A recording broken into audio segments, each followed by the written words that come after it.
Sunday bash, I'm giving for Ivy. We doing it real big. Real big. Ain't nothing, you ain't gotta pay for nothing every time you come to this little event. You know what I'm saying? I'm doing it big for my city, man. Everybody be talking about they love their city, but they don't do it like me. And I'm doing it for my boy. And we just doing it big. What up, Weezy? What up, Mac, man? You know you my dog, you know we go hard. And we gonna keep doing it. We riding business, baby. From crumbs to bricks, believe that. Yeah. What new projects you got popping right now? I got my movie coming out, Ghetto Stories, the movie. I got my album coming out, The Return of Boosie Badass. I got my mixtape just came out. I got my clothing line coming out. I'm just working hard, bro. Yeah. Y'all coming to my house? Yeah, what you gotta bring y'all up there? Yeah, you can do the Who you with? Tell her bring y'all up there. Yeah. You got a little heavy on that ice right there. Yeah, I'm kinda heavy, man. You see this shit, I had to take it off. Cool. I'm kinda heavy. Kush DVD, Boosie Badass. What up, Lil Wayne? What up, Curves, all y'all. What up, Lil Chucky, all y'all G's, Boosie Badass. I'm out! Murder, gotta keep getting mad. This that shit that we ride to.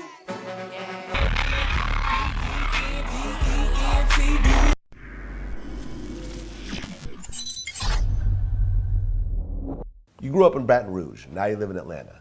Now, at what point did you actually move to Atlanta? I moved to Atlanta like 6 months after my release from prison. After my release from prison, I had to wait for the paperwork to get cleared, and I moved straight to Atlanta like 5-6 months after my release. You did an interview with Rolling Stone, and they talk about if you would ever live in Baton Rouge again, and you said, no, hell no, never. I would never live in Baton Rouge again. My past is too strong for me to go live down there. I'm always repping, I'm always shout out Baton Rouge. That's my hometown because I love it. That's where I'm from. But me living there, associating with the people out there, that's not gonna happen. Right. Can you explain that a little bit? Well, like my past is too strong out there. You gotta understand that I had a big problem with the court system and district attorneys, prosecutors. A lot of people was trying to take my life as far as, you know, in the court system. And not only did then I made songs about, you know, I was childish, man. I made songs about public officials and things like that, man. And those people don't forget that, and I don't trust people like that. You know, it's nothing for them and me to be riding down the street and they just stop and throw a gun in my car. Convicted felon with a firearm, man. That's how I think, man. You know, like, I had the biggest case that, you know, they spent millions of dollars on my case, man, and lost, man. So, man, you know, like that, I'm a problem to these people. You know, I didn't call officers' names. You know, like, these people don't forget that, man. You know, also I was a target in Baton Rouge. You know, like, Baton Rouge is small, man. You know, when I'm the only one riding in Bentleys and all these foreign cars, you know, you become a target. You know, not only you're a target, you're rapping about these people. Your house is 10 times the size of their house. You know, that would make me dislike me if I was on the other side. Because, you know, I'm rapping about these people, I'm shining. Man, so I'm cocky. You know, I was a cocky asshole, man, you know. And those people don't forget stuff like that, man. They don't. I always had problems with the police out there, man. They used to stop me every day, man. They used to cut my seats up, man. Come in my house and steal from me, man. Take my rings, just do crazy stuff that I'll never forget. You know, also I had haters out there. And it's always like that. Wherever you from, you will get hated the most. You know, most rappers die in their own city, man. It's a fact. And, you know, you have haters who was in school with you and they mad because they was in that third grade class with you, but they don't have the same hustle as you. You know, they hate you for no reason. They hate you for your success. If you was a local rapper and you didn't have much, they would love you. You know, and these people, you develop hatred in your own city. You know, if you go to Canada, you go to New York, you from Louisiana, you don't have hate, you don't have people want to hurt you because they don't know you. You know, they don't know you, and that's why I decided to move to Atlanta. You know, if I'm dealing with music, this is a place I need to be. You know, everybody ride foreign cars out here. I won't be pulled. I haven't been pulled over since I've been out here, but to take a picture and get an autograph. You know, they respect stars out here, man. They don't hate stars just because you're a star. They don't. That's how it is in Louisiana. If you go back, all Louisiana rappers, the big timers, they was ran out of Louisiana, man, because of hatred. Baby and Wayne, you know, hatred, man. Master P, they ran him out the country club, man, just hatred, man. C Murder, he's in prison. Mac, he's in prison. You know, and you just, it's just not a place to be, man. It's a lot going on in that state that's not 100, man. That's not fair, you know, even from the laws, even from the sentencing, even from the education is poor. Everything is it's a hard state, man, and I just wasn't with it, man, and I'll never move back down there. You know, I would never move back into that.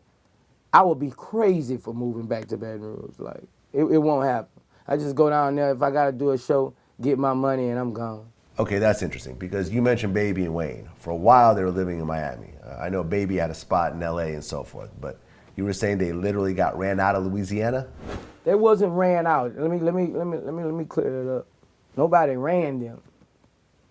You know, it's just hatred and being mindful of your situations. You know, Baby was a G in the streets, man. From what I know, Baby was a G in the streets. And you always got haters. You always got people coming back. I want to get that reputation off you to beef with you or hate you. And, you know, that was a smart move, them moving to Miami. You know, in New Orleans, somebody going to try you, man. I don't care who you is. You know, these dudes on that H out there, these dudes going to try you, man. So, you know, you gotta be out of sight, out of mind for these guys, man. You know, I got millions, you know. Why would I surround myself with people who after me for no reason? You know, Baby them been going through that since they was in New Orleans. They was beefing with all kind of different rappers and, you know, niggas hating, niggas getting money, niggas gonna hate you in your city. You know, and I advise everybody, once they get money, get out they city, man, because that's where the hatred gonna come. You know, people be like, that's how I was at first, you know. Nigga ain't running me. I ain't going nowhere. And I ain't going nowhere. I'm Boosie. I don't bag down from nothing. Nah, it's not about it being bagging down. It's about being smart, man. It's about being here for your kids and being smart, you know. It's crazy when you say most rappers get killed in their city. I start thinking Bankroll Fresh got killed in Atlanta, Chinx Drugs got killed in Queens. We can go back, Soldier Slim killed in Louisiana, Big L killed in Harlem, the Biggie and Tupac thing, they were traveling at the time, but everybody else, Jam Master Jay was killed in his own studio in Queens. Right. It's facts, man. It's not, what I'm speaking is facts. You know, those are the guys who would want to hurt you, those guys who've been looking at you your whole life and building up envy. They build up envy to where they can't do nothing now. They can't stop you from getting money. You don't want to be their friend or associate. You can't come in their crew and get any kind of money. They're too big for you to even try to beef with. So you know what? I'll just take your life. That's how the crooks look at it, bro. That's how evil get in them so much to where they say, I just won't see him dead. It's the only way we can get rid of him, man. And that be the people in your own city who develop the envy for you. You go somewhere else, man, you a star.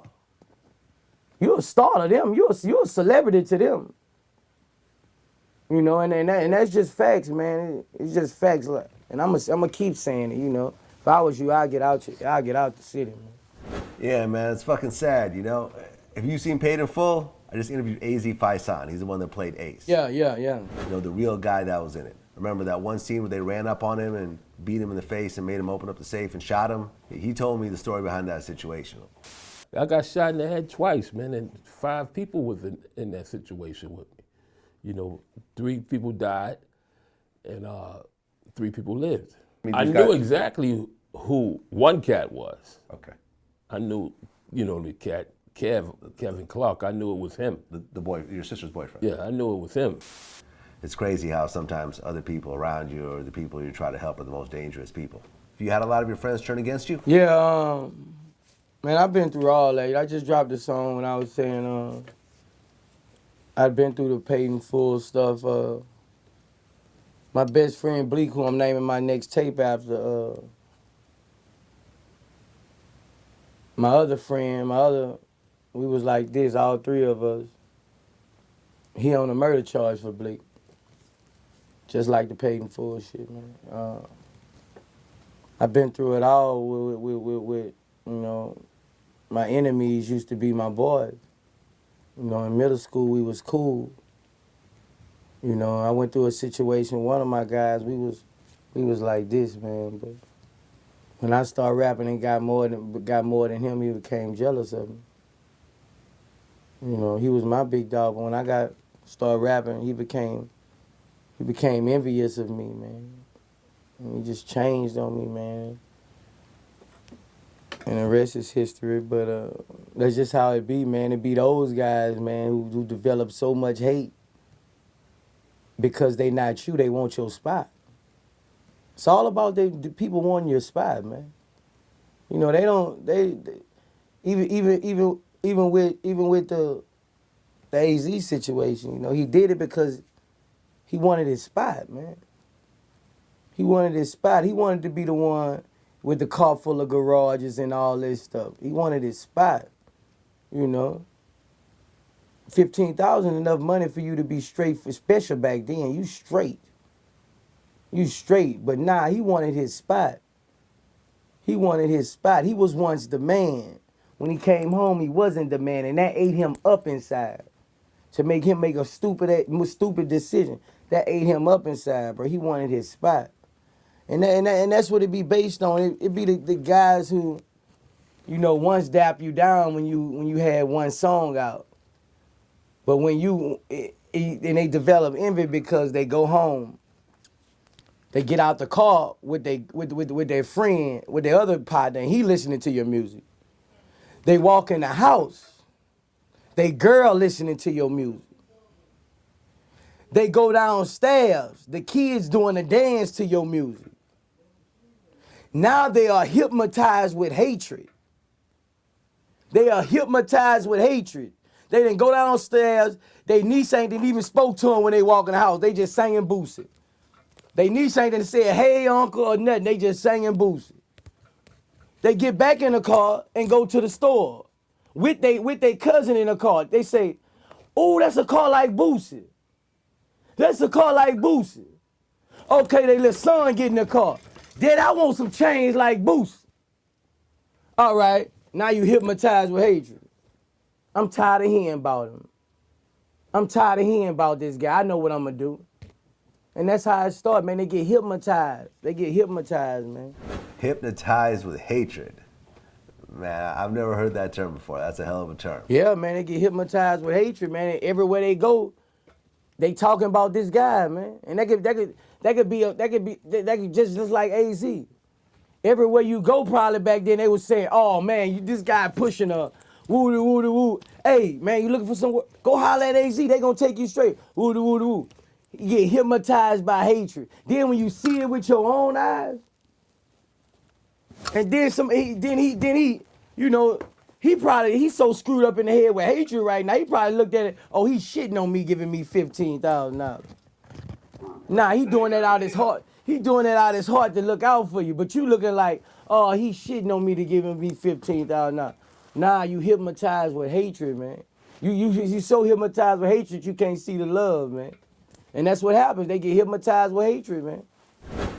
I'm a fan of Drake. I'm a fan of the idea of Drake. So, no disrespect against Drake. What do you mean by the idea of Drake? What does that mean? Meaning that if he has a ghostwriter, he's an idea. He's not meaning that it's a perception created that he's not really writing the lyrics, and it's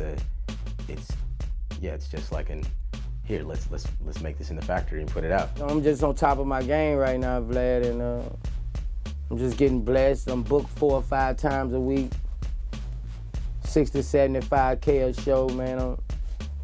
I'm winning right now, man, and I'm just steady trying to increase my hustle.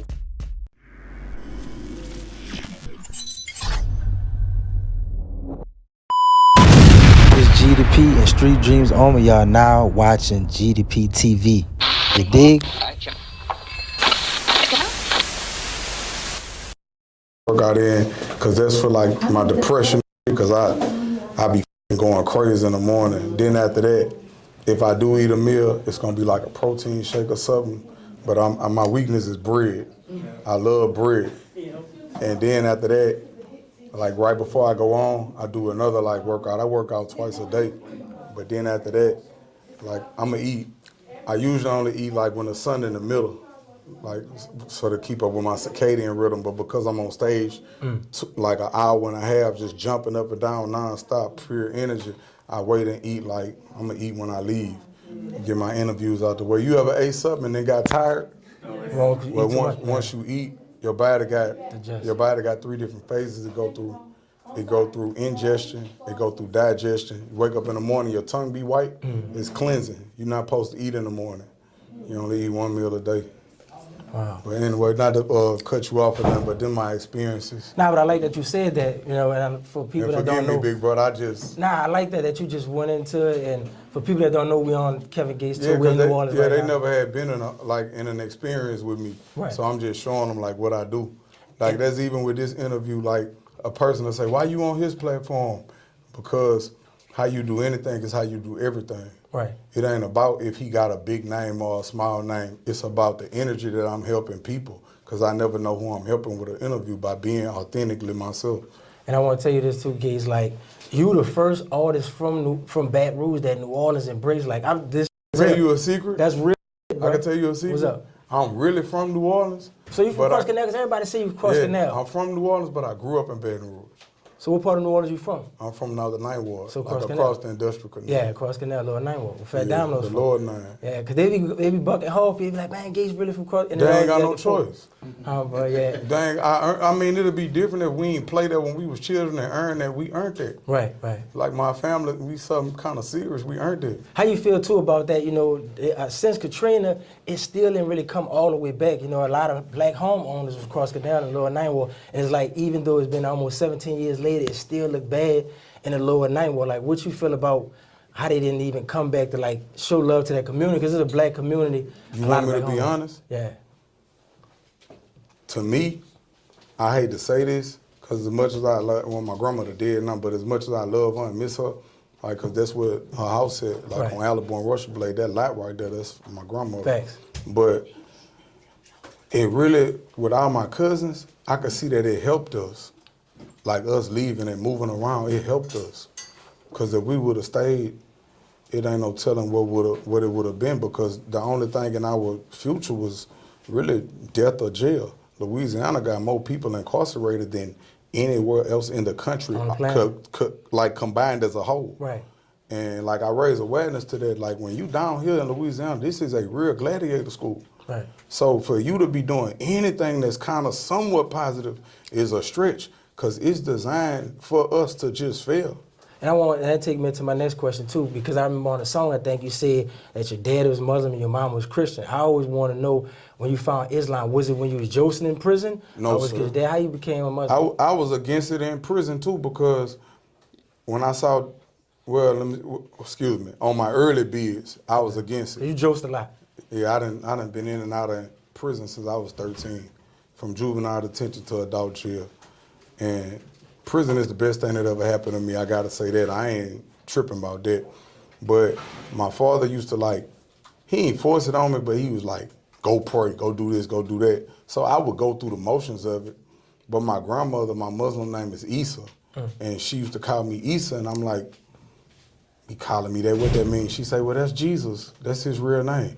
So really, me reading about how Jesus lived his life, how he washed his hands and all that before he prayed, and how he put his face to the ground before he prayed, strengthened my belief in Islam, because Islam means submission. And Jesus Christ submitted to the will of God. And I want to tell you too, my brother, during time with Lee Lucas. I hate to be religious or nothing, because I'm not, I feel like this. Our religions work if you work them. Right. It's the people that make religions bad. I just chose Islam because it's the only religion that, it's the only discipline that was, I'm a big skeptic. So I love Islam because it's backed by science. About how our Prophet Muhammad, may peace be upon him, he only ate 1 meal a day. And he never asked people to worship him. He said, I have not the power to save you, for I'm just a man. Make right whatever it is with you and God. Right. And then when I just started really reading like the origin and what language Jesus spoke, he spoke Aramaic. They called God Allah.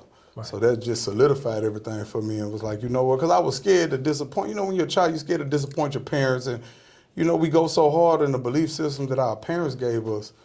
But I'm beautiful in a sense that I'm a big skeptic. Like, I want proof. Right. Does this work? Right. If it doesn't work, I'm not going to do it. And that's why my brother told me from Hunt's prison, because he was in jail with Lee Lucas, he said, send his salam to you and all that stuff. Like, Yes, his sir, birthday no was question. yesterday. What, I want to shout out the publishers too, Mama, because she tracked me down and stuff like that. And I know, like, New Orleans mean a lot to you. What does, like, Killer Stone mean to you, and, like, Boobie Black and Cole Young? Because I know Cole Youngin and Boobie Black and them mean a lot to you and stuff. Boobie was best friends with my big brother. I got a big brother that's not here no more. I'm not going to say his name because I don't live off of reputations. Right. And Boobie been, I guess, with me since I was a child. He's somebody I always looked up to as a child. Like, I've been knowing him. I done lived everywhere because my mother had me at a very young age, so we done lived in everywhere you could live. Right, so everybody know me. Right. I just jokes a lot. Yeah. But I got his Boobie face tattooed on me twice. Like, he always believed in me since I was a child, and I really call him my guardian angel. Right. And as far as